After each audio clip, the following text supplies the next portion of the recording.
Jaa. Õie, meil on üks pisike probleem. Õigemini teil on. Oota, investoritel on liquidation preference. Jah. Mis asi see on?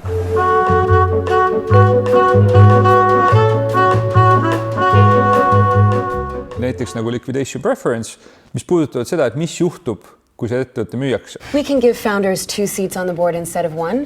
In exchange, we need liquidation preference. Liquidation?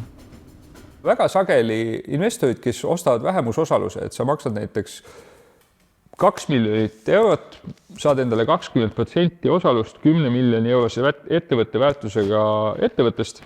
Ja siis, kui see ettevõtte kunagi müüakse, ja ega me ette ei tea, kas õnnestub see müüa kallimalt või odavalt kui 10 miljonit kunagi, kui see valmis saab, et kas plaanid lähevad käiku või mitte.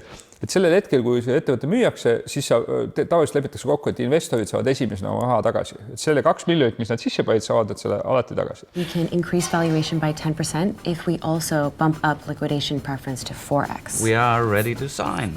Yes.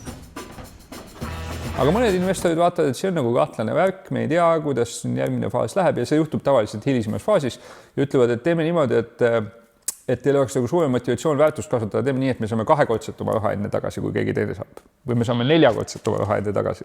Ehk siis sellisel juhul 2 miljonit sisse pannud ettevõtja, kui liquidation preference korrutatakse 4-ga, siis nad saavad esimesena 8 miljonit tagasi.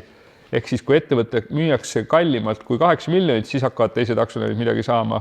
Aga kui müüakse odavamalt, siis teised ei saa midagi.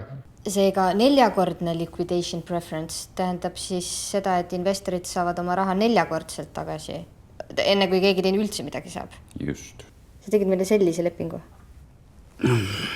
No, ise ju ütlesite, et te teete unicorni. Vaata miljardise exite puhul, no see 20 milli, see on köki-möki. Ja selliste tingimustega jälle saab sellist nagu ettevõtja ja investori vahelist nagu sükest dünaamikat muuta ja kui ettevõtja on väga veendunud, et ta kasvatab suure firma, siis ta sageli on nõus selliste tingimustega, mis allapoole investorid kaitsevad. Aga kui asjad halvasti lähevad, siis võib lõppeda sellega, et ettevõtjal on tühjad pihud ja investorid saavad siiski oma raha tagasi. Juba väiksena ma unistasin sellest, kuidas saada suureks. Ent suureks saades suureks kasvada ma unustasin.